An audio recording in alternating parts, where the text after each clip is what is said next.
Ngumiti ako sa iyo ngayon. Siyempre kung ngingiti kayo sa akin, di ba? Ganun po yun eh.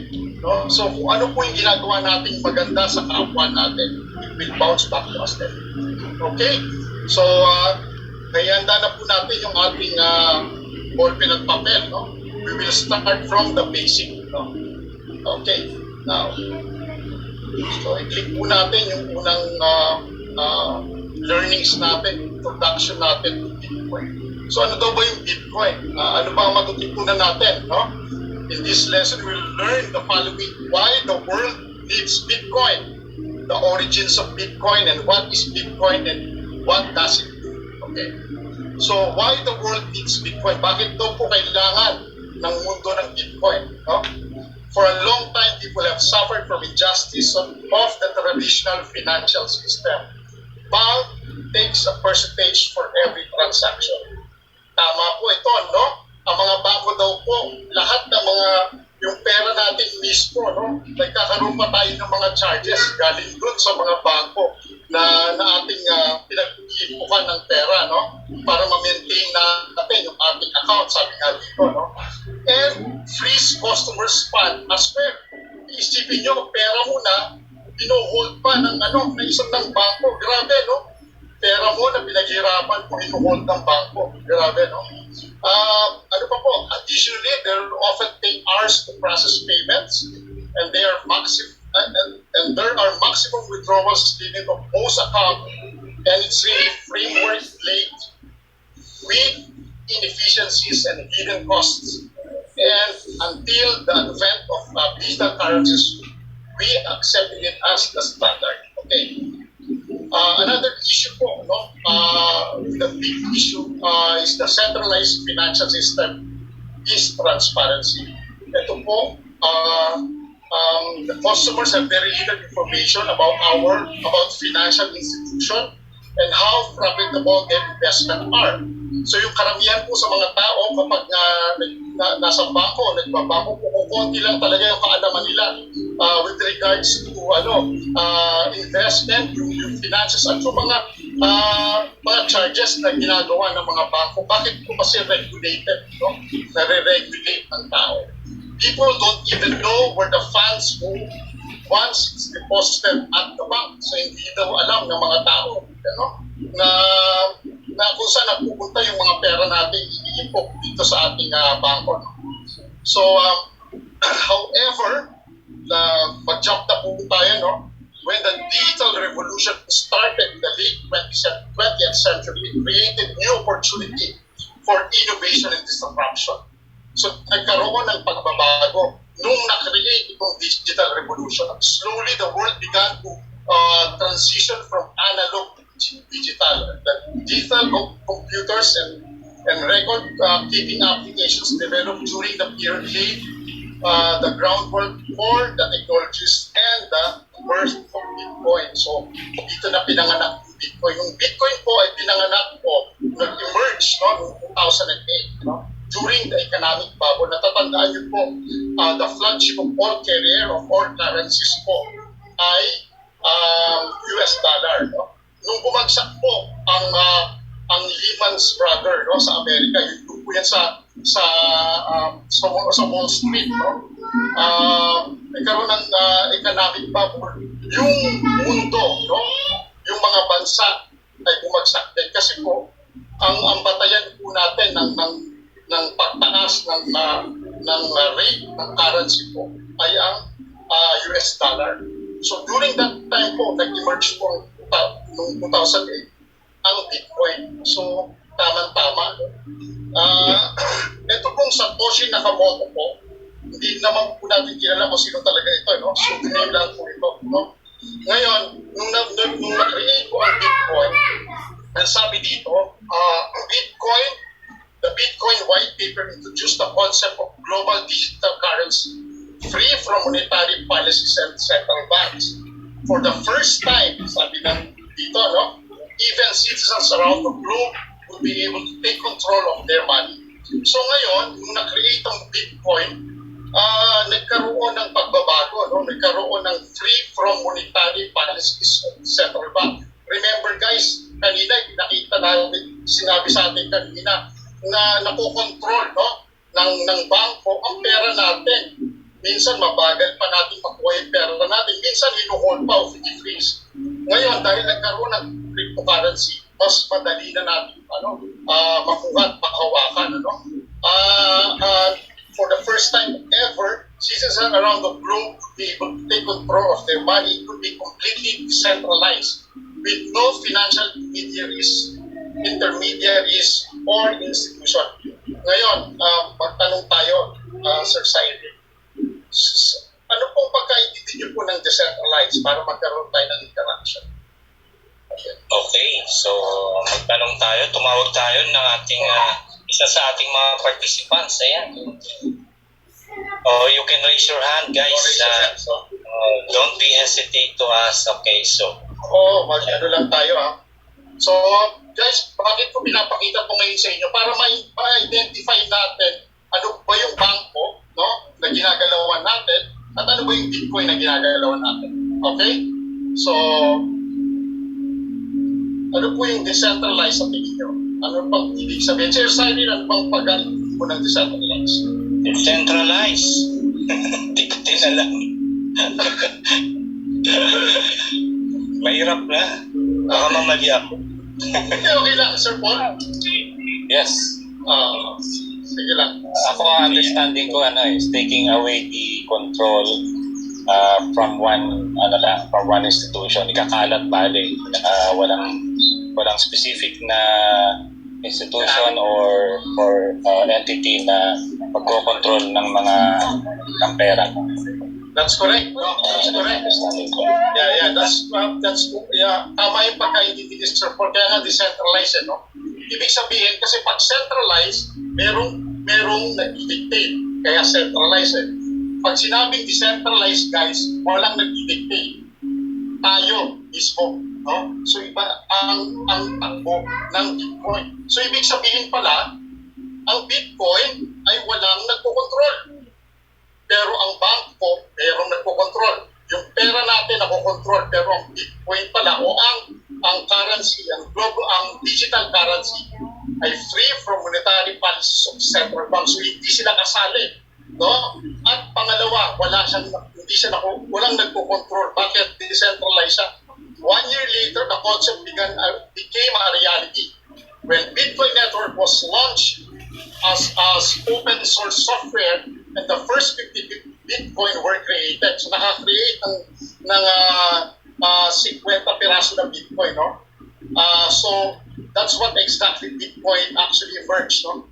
Bitcoin BTC is a digital currency that has no central authority.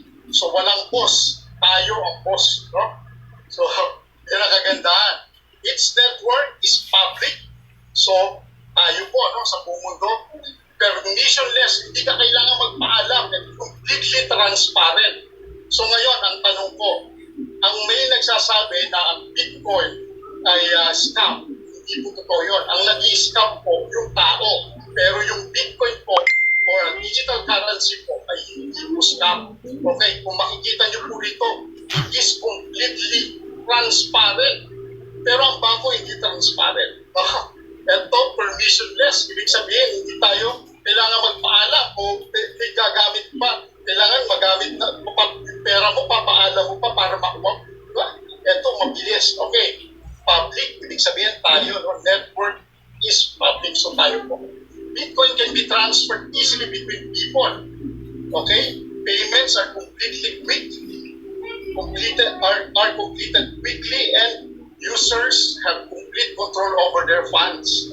So, ibig sabihin po, yung cryptocurrency pala, particularly yung Bitcoin, kasi siya po ang unang lumabas, no? Madali lang natin may transfer sa tao. No? Hindi na tayo kailangan tumaan pa ng teller, no? Payments are completed quickly, and users have complete control over their funds. No? Bitcoin can be used as money to pay for goods and services. So pwede natin ito pambayad, no? Sa mga goods and services na pwede natin paggamitan. But it is mainly used as a store of value and long-term investment. So, hindi lang pala pwedeng gamitin para sa pambayad o pambili ng mga goods and services. Pwede rin itong long-term investment, no? So, pwede natin itong itago, no? Kasi store of value means para itong ginko na kapag tumatagal, tumataas ang value. Okay. Puntahan natin ngayon lahat naman naka-highlights dito, no? The optimal store value because of Bitcoin network was created with a hard cap maximum supply of 21 million while central bank around the world can print more fiat money. Pag sinabi pong fiat, yan po yung pera, yan po yung paper money, ano po? More fiat money and cause their currencies to lose purchasing power. Steadily, Bitcoin will have a limited supply. Okay. Given this guarantee of scarcity, many advocates argue that Bitcoin not only retains value better than the central currencies, but also better than the gold. So, ibig sabihin pala, kung holder ka ng Bitcoin, mas mataas ang kanyang value. Pag ito ay tinabi mo, no? Mas mataas pa siya sa gold. At hindi lang siya pwedeng gamitin para sa currency o maging pera o makapili ka ng mga commodities. Kundi, pwede mo rin itong gawin isang parang investment. No? The belief is that one day, Bitcoin becomes well-recognized alternative to gold and the former store of the value. Okay, talubi tayo. Bitcoin is groundbreaking invention. So, na-create ng Bitcoin and changes the concept of money and how people interact with it. So, nagkaroon ng alternative o nagkaroon ng pagbabago. No? Hindi lang tayo nakapokus dun sa fiat money o sa paper money. No? Nagkaroon tayo ngayon ng digital money. Backed by the revolutionary blockchain technology, the Bitcoin network takes control out of hands of government and central authorities. Almost impossible for them to shut down. And the system was designed to be immune from manipulation, tampering, and bribery. Kung makikita nyo guys, kung ang Bitcoin pala ay immune from manipulation, tampering, and bribery, dito na ako kaysa mag-paper money ako. Nag-gets you guys? So let me cite to you an example. Okay? Ano ba yung sinasabi niya na blockchain?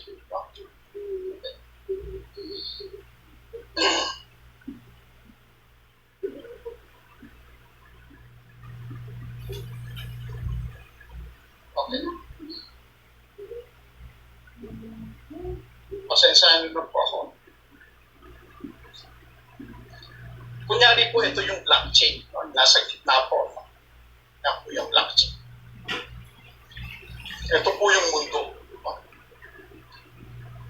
Ang blockchain po na sinasabi nila dito sa binabasa natin, based from my understanding, ay hindi ito pwedeng kontrolin ng gobyerno natin, no? O kung nasaan man tayo, no?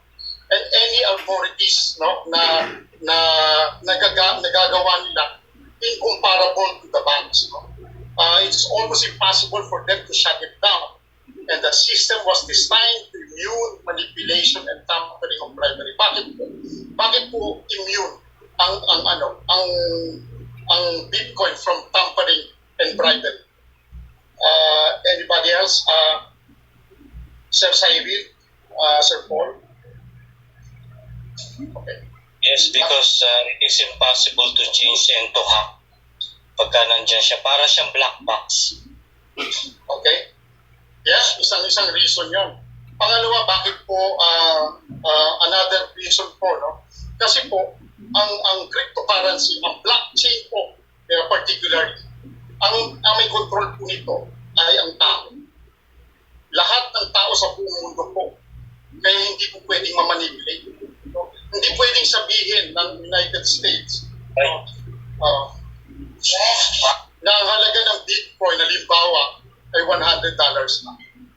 No? Kasi, pinag-uusapan po na dyan sa blockchain na yan, dyan pumapasok po lahat ng information, no? Lahat ng information, lahat ng mga digital currencies around the world, kung ano mang merong digital currencies na sikat at laging pinag-uusapan at tumataas ang value. So, ibig sabihin po, people are the one who actually make the Bitcoin very popular, no? Especially yung cryptocurrency po, no? Kasi Bitcoin lang po nagsimula yung diyan po nagsimula yung cryptocurrency, no? Kaya po ang unang lumabas na cryptocurrency yung Bitcoin. So ibig sabihin po, it's almost possible daw, no? Hindi natin pwedeng matamper at hindi natin pwedeng mabribe o magbigay ng suhol, no? So, yun. Taas lang po tayo ng kamay, ha, Sir Cyril, kung may mga questions sila. Para, dire-diretso lang tayo. So, conclusion, sabi dito, Bitcoin was created a level financial playing field for everyone. So, para po sa lahat, no? Bitcoin needs an infrastructure like blockchain. Binanggit ko po kanina. Siya yung pinaka-black box. So, dyan lahat ng information dyan papasok, no? And the blockchain is once in a lifetime type of technology. Its features make it perfect for framework to users the world into financial independence. Even the complexity, the entire structure makes sense, adds up. If you take the time to study, blah, blah, blah. So, ganun po ang Bitcoin. And kung ano ba yung pera, no? Okay. So sana po may nakuha tayo, no? Kung ihambing natin sa isang bangko at ang digital currency natin, ang digital currency decentralized, pero ang bangko ay centralized. Ibig sabihin na ma-manipulate, na monopolize, pero ang cryptocurrency po ay hindi. At very transparent. So, kung gusto nyo pong mag-invest, sabi nga, pag long term, mas maganda pa ang value niya kaysa sa gold. Okay. Question po? Natin. Wala pa? Wala pa. Mabuti naman po. Okay. Sige. Burahin ko lang po ito, no? So far, okay lang po ba kayo? Thumbs up nga po kung okay kayo, kung hindi naman, kung naiintindihan niyo po. Sir Cyril?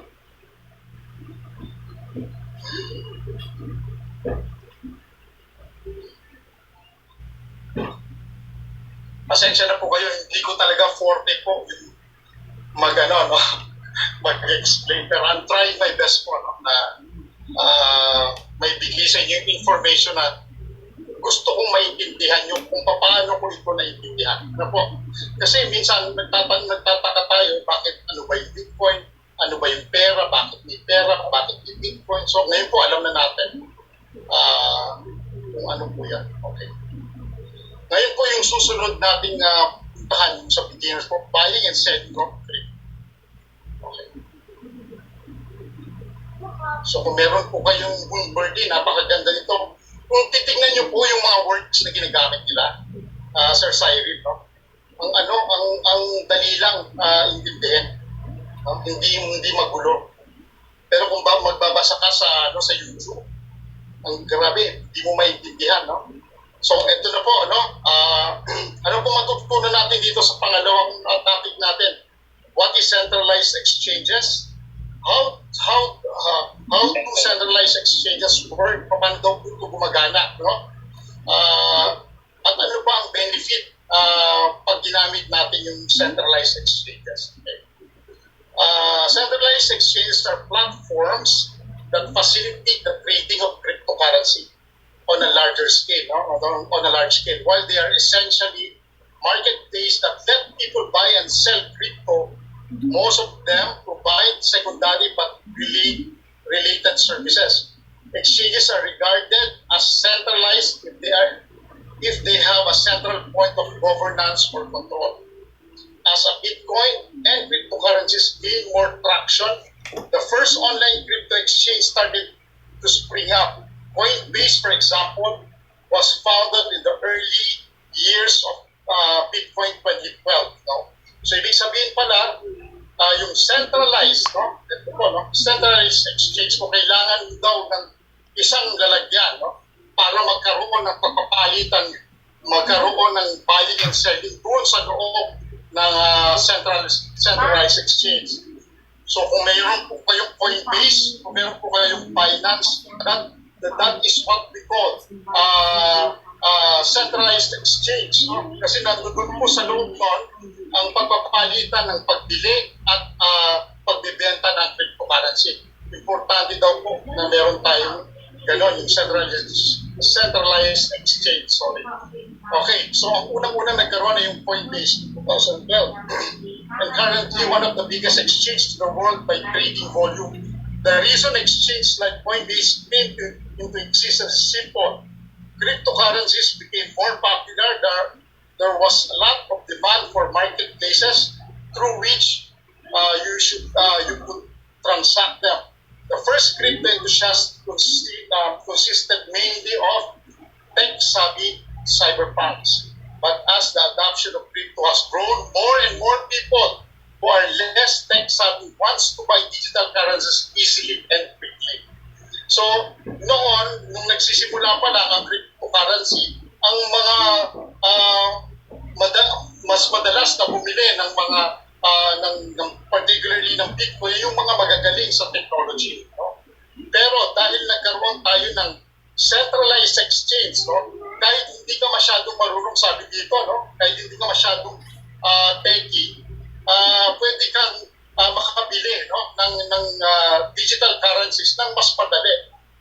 Many of these people are interested in learning how to store crypto on a private wallet and prefer a system where a trusted company secures their coins. So yung po yung tinatawag na centralized exchange offer these features, functions, blah, blah, blah. And comprehensive trading, hindi na natin kailangan na yun, ano. So yun po, nung nagkaroon ng isang platform, no, katulad ng Coinbase, para magkaroon tayo ng pagpapalitan, makabili at makapagbenta ng Bitcoin, ng cryptocurrency. So how do centralized exchange work? Paano daw po ito gumagana? Signing up for an exchange takes a little bit of work since it's common nowadays that centralized exchanges are regulated by government and fall under supervision, which means in practice that you have to go through the know your customer and anti-money laundering process. We'll explain this in depth in the next lesson after verification, blah, blah, blah. By far, most important function of centralized exchange, and ito po pinaka-importante, is offers a fiat on ramp and fiat off ramp. Ano kaya ito? No? Fiat on ramp and fiat. Minsan yung mga ganitong words, no?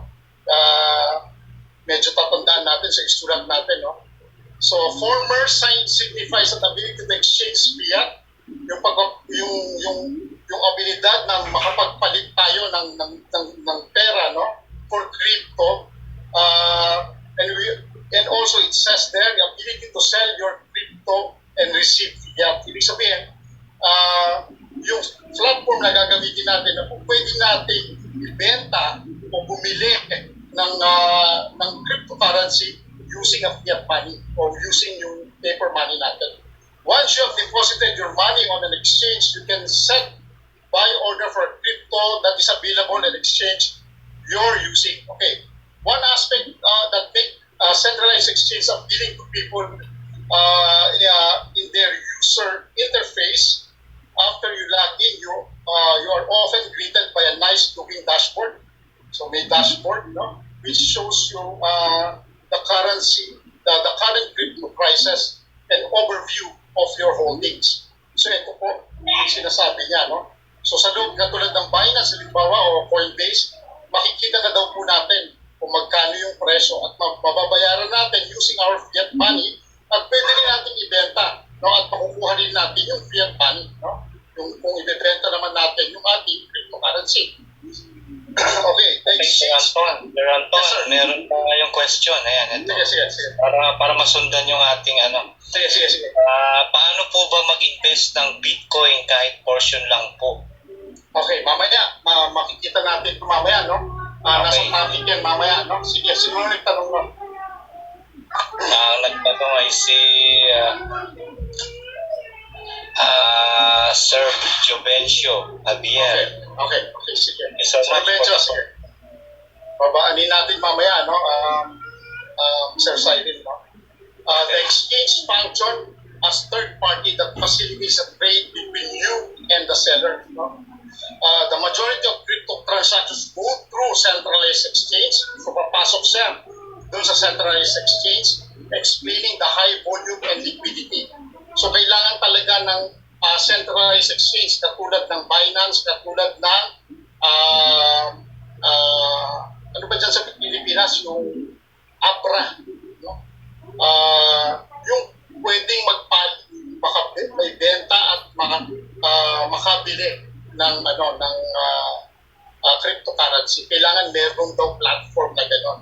At para hindi tayo ito mahihirapan, kahit hindi tayo tech savvy, from there, makikita na natin dun sa dashboard kung magkano at ilan yung bibili natin. So, mas madali na natin magagawa, no? Ano-ano daw ba ang benefit ng centralized exchange? So, yun yung pag-usapan natin. Ease of use, no? Yung ibig sabihin po ng decentralized exchange po, no? Often requires more technical know-how. So, madali lang daw natin po magagamit. Fiat to crypto, ibig sabihin, pera, paper money, hanggang digital currency, pwede natin magamit. Customer service, no? Ibig sabihin, DEX provide little or no customer support. So, hindi na kailangan ng teller. Ikaw na mismo, diretso, no? Dito pa, fiat to crypto.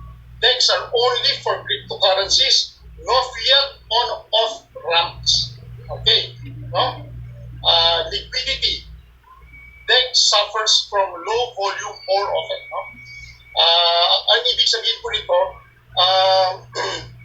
mas marami daw po ang kukunti lang po yung nagiging problema para mas marami yung nagkakaroon ng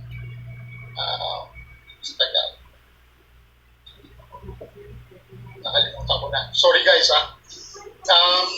kanina kasi nasa isip ko na nakalimutan ko. Sorry Insurance, so hindi na natin kailangan ng insurance. Not all centralized exchange offer this, but DEX certainly don't. So ang cryptocurrency po, hindi na natin kailangan ng insurance. No? Kasi nga, very transparent nga siya. Hindi katulad ng pera, no? Kapag minsan gagamitin natin, no? Para ma-secure natin yung pera natin, mag-ano tayo ng insurance, di ba? So recovery, no? On centralized exchanges, recovery of funds is possible.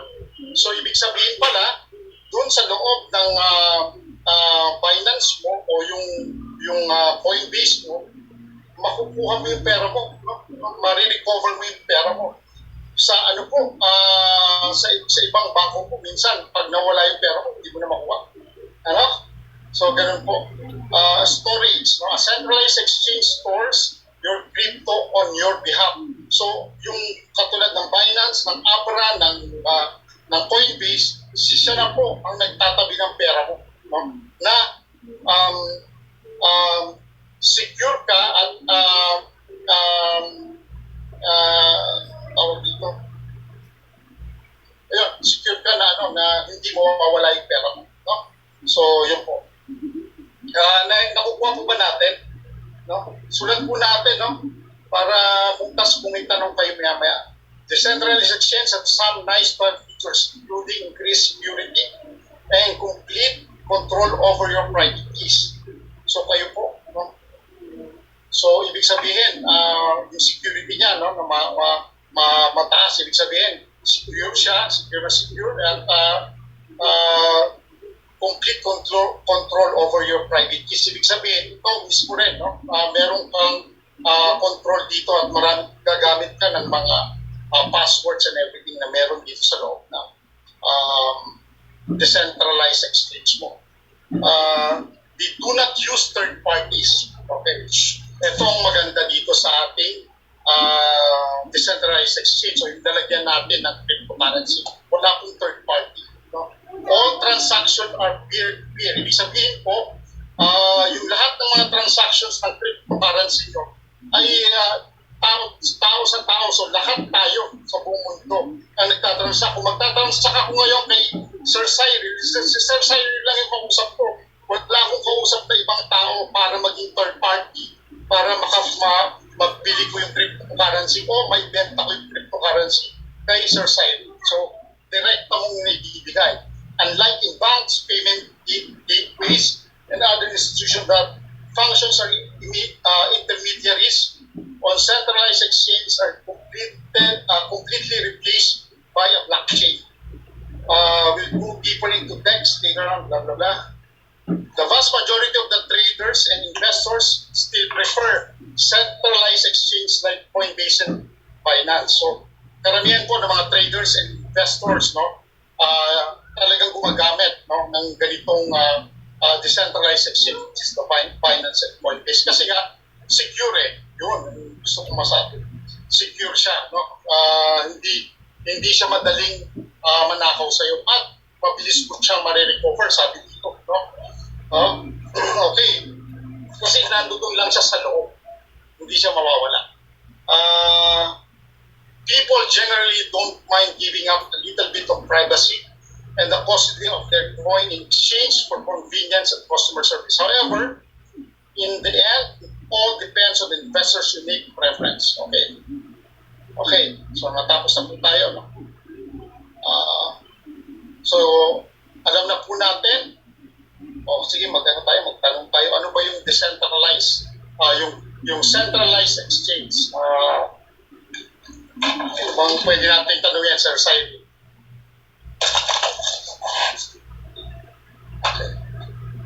Okay, so tawagin natin kung may naintindihan si Ma'am Beth. Nandito pala si Ma'am Beth. Hi, Ma'am Beth. Ma'am, yung tanong namin, ano ba yung para maintindihan din ng iba, ano ba yung centralized exchange kung nakikinig po tayo? Centralized exchanges, for the world itself.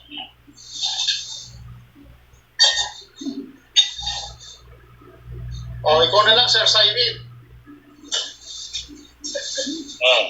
Ano ba yung centralized exchanges? Ito yung ano. Hindi ka rin nakikinig Ano sinasabi ko sa'yo Centralized, alam ko yan. Pare-skating mo Hindi. Alam ko yan. Sige. The centralized exchange offer an extra layer, guys, of security and reliability when it comes to transactions. Kagaya ng sabi dati ni Sir Paul, di ba? So, transaction like trading by facilitating the transaction through a developed centralized platform. So kailangan talaga may platform siya. And centralized exchanges offer a higher level of comfort. Yun. Okay. Tama yun. Centralized exchange po, yun yung platform. Doon nyo po ilalagay yung pera nyo para bumili at magbenta para secure yung inyong cryptocurrency at secure din ang iyong fiat money. Yun po. No? Pwede kang mag-trade, mag-sell, at mag-buy. At sa pamamagitan ng peer-to-peer o yung nasa loob na mismo ng dashboard ng centralized exchange, pwede ka rin bumili doon sa loob. Kaya nga sabi dito, fiat on ramp and fiat on ramp. Okay? Ibig sabihin, pag fiat on ramp, bibilin mo siya, another type of service where you have the ability to offer fiat money in exchange for cryptocurrency. Okay, good. Okay. So, yun po, no? Sana po, no, nakukuha natin. Okay, balik na naman tayo. Mabilis lang po ito. Okay, investing strategies na, no? Kailangan po natin maintindihan natin yung paano ba tumatakbo ito. Yun lang naman no? Para mas madali nating makuha at maano na natin, magagawa na natin ang paraan kung paano tayo makakapag-invest ng cryptocurrency.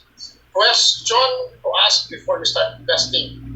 How to determine your risk appetite some common investment strategies set in your investment book. How to determine your risk appetite. Dapat po alam natin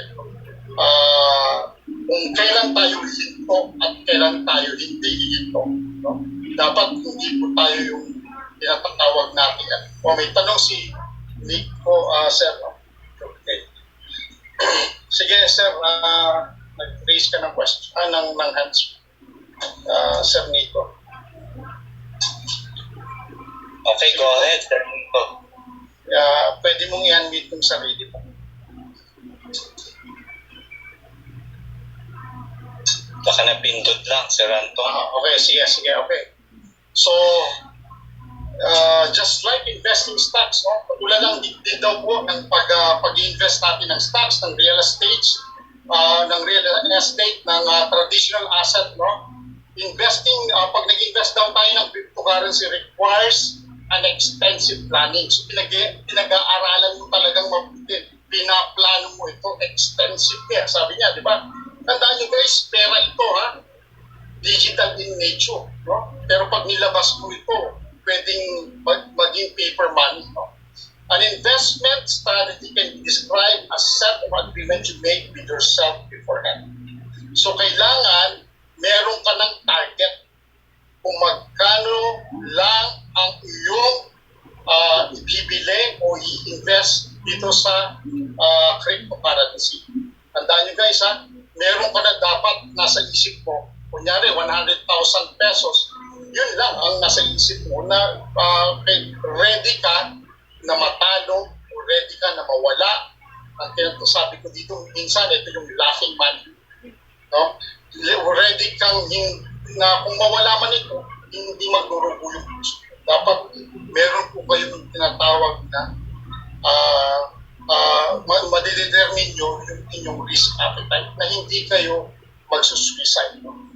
How much you want to invest, what your portfolio will look like, and your plans to take profits. No? So alam nyo daw po dapat, no, kung ano yung mangyayari dito sa inyong digital currency at ano ba yung mga plano nyo kung makakakuha kayo ng income o makakapag-generate kayo ng profit doon sa inyong cryptocurrency. So kailangan marunong tayo huminto kung kailan at saan.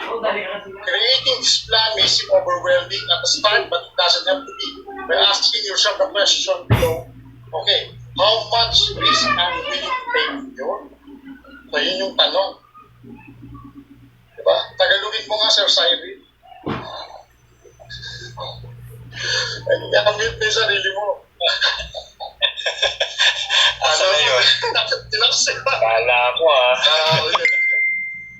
How will you take a risk? Big